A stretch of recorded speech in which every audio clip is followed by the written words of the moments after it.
মৰমৰ ছাত্ৰ-ছাত্ৰীসকল তোমালোক সকলোকে আমাৰ এই চেনেলটোলৈ পুনৰবাৰ স্বাগতম জনাইছোঁ। আজিৰ এই ভিডিঅ'টিত অসম জাতীয় বিদ্যালয়ৰ চতুৰ্থ শ্ৰেণীৰ আপোন পাঠৰ 6 নম্বৰ পাঠ বাদলৰ বিদ্যালয় এই পাঠটিৰ সম্পূৰ্ণ প্ৰশ্নৰ উত্তৰখিনি তোমালোকক কৰি দিয়াৰ লগতে বুজাই দিবলৈ চেষ্টা কৰিম। ভিডিঅ'টি শেষলৈকে চাই থাকা। 1 নম্বৰত দিছিলে প্ৰথমে কোৱা তাৰ পিছত লিখা, অৰ্থাৎ কিমান প্ৰশ্ন দিছে সেই প্ৰশ্নকেইটাৰ উত্তৰ পাঠটি তোমালোক ভালদৰে পঢ়ি সেই প্ৰশ্নকেইটাৰ উত্তৰ কৰিব দিছে। গতিকে প্ৰশ্নখিনি কৰাৰ আগতে বা উত্তৰখিনি লিখাৰ আগতে তোমালোকে পাঠটি মিনিমাম 2-3 বাৰমান তোমালোকে পঢ়িবা, তেতিয়াহে উত্তৰখিনি কৰিলে তোমালোকে বুজি পাবা। ক নম্বৰ প্ৰশ্নটি আছিল যে বাদলৰ কেনেকৈ ভৰি ভাগিল, হয়নে? বাদলৰ কেনেকৈ ভৰি ভাঙিছিলে সুধিছে। লিখিবা এনেধৰণে যে মাকৰ ওচৰলৈ তললৈ নোচোৱাকৈ দৌৰি যাওঁতে উজুতি খাই বাদলৰ ভৰি ভাঙিছিল। বাদলৈ যেতিয়া মাকৰ ওচৰলৈ দৌৰি গৈছিল, তললৈ চোৱা নাছিল, তললৈ নোচোৱাৰ ফলত কি হৈছিল? বাদল উজুতি খাই বাদলৰ কি হৈছিল? ভৰিখন ভাঙি গৈছিলে। নেক্সট চোৱা খ নম্বৰ প্ৰশ্নটি আছিল যে বাদলহঁতৰ বিদ্যালয়খনৰ নাম কি আৰু শিক্ষকগৰাকী কোন আছিলে? লিখিবা এনেধৰণে যে বাদলহঁতৰ যিখন বিদ্যালয় আছিল সেই বিদ্যালয়খনৰ নাম আছিলে সোণতলী অৰণ্য প্ৰাথমিক বিদ্যালয় আৰু সেই শিক্ষকজনৰ নাম আছিলে মহিষ। ঠিক আছে, ধুনীয়াকৈ তোমালোকে এনেধৰণে উত্তৰখিনি লিখি লোৱা। এতিয়া তোমালোকে গ নম্বৰ প্ৰশ্নটো চোৱা। প্ৰশ্নটি আছিল যে বিদ্যালয়খন ক'ত অৱস্থিত আৰু ইয়াৰ চাৰিওফালে কি আছে? উত্তৰটো তোমালোকে এনেধৰণে লিখিবা যে সোণতলী অৰণ্যৰ মাজ অংশত বিদ্যালয়খন অৱস্থিত। বিদ্যালয়খনৰ সন্মুখত আছে এখন মুকলি পথাৰ, সোঁহাতে আছে এটা পুখুৰী, তাত পদুম ঢেঁত আদি ফুলে জকমকাই থাকে। বিদ্যালয়খনৰ পৰিৱেশটো বৰ মনোমোহা। তোমালোকক মই উত্তৰখিনি দীঘলীয়াকৈ যদি লিখি দিব লাগে কমেণ্ট কৰিবা, মই চেষ্টা কৰিম তোমালোকৰ উত্তৰখিনি দীঘলীয়াকৈ লিখি দিবলৈ। এতিয়া তোমালোকে চোৱা ঘ নম্বৰ প্ৰশ্নটি আছিল যে বাদলহঁতৰ বিদ্যালয়ৰ শিক্ষকগৰাকীৰ বিষয়ে চমুকৈ লিখা।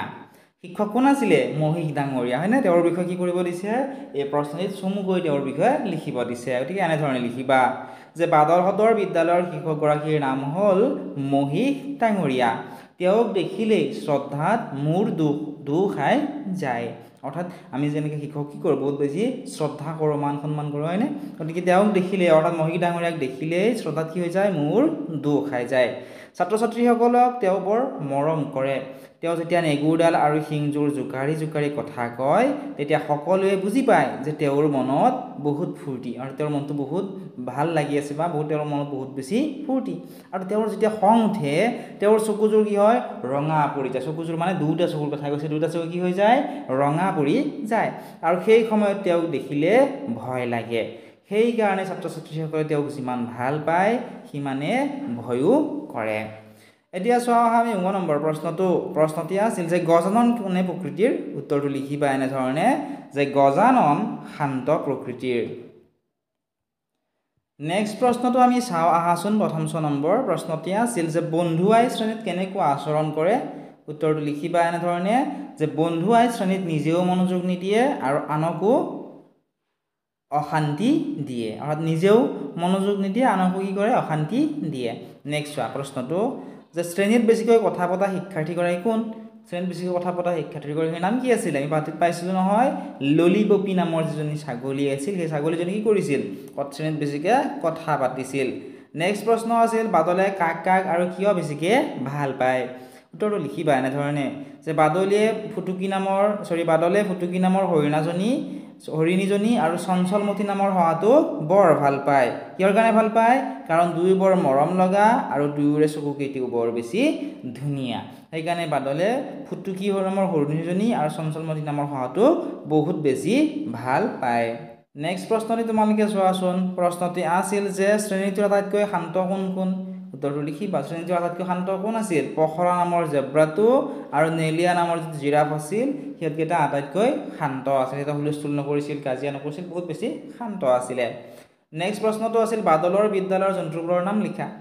বাদলৰ বিদ্যালয়ৰ জন্তুবোৰৰ নাম আছিলে হাতী, গাধ, ঘোঁৰা, জিৰাফ, শহা, হৰিণা, জেব্ৰা, ছাগলী, কেটেলা পহু আদি। নেক্সট প্ৰশ্নটো আছিল ছাত্ৰ ছাত্ৰীসকলে বাদলক কেনেদৰে সহায় কৰিছিল? উত্তৰটো এনেধৰণে লিখিবা। ছাত্ৰ ছাত্ৰীসকলে বাদলৰ বাবে প্ৰত্যেকে হাতে হাতে ঘাঁহ বন ফল মূল আদি লৈ আহিছিল।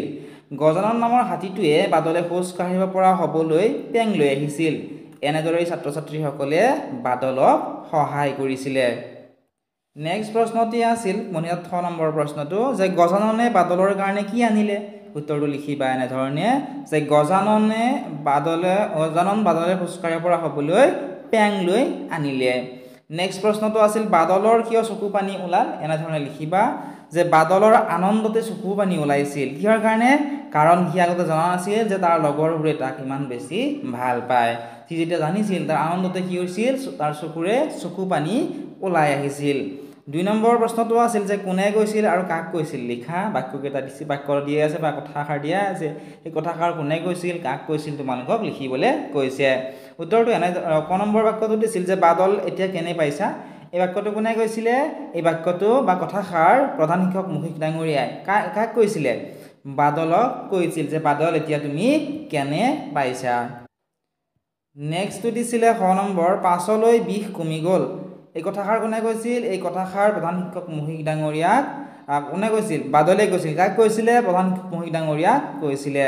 ৩ নম্বৰ দিছিলে বাক্য ৰচনা কৰিবলৈ খেলা ধূলা। এনেধৰণে লিখিবা ছাত্ৰ ছাত্ৰীসকলে পঢ়া শুনা কৰাৰ লগতে নিয়মিতভাৱে খেলা ধূলা কৰিলে স্বাস্থ্য ভালে থাকে।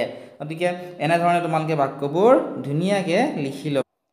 নেক্সট দিছিলে বাক্য লিখিবলৈ পিৰিক আৰাকৈ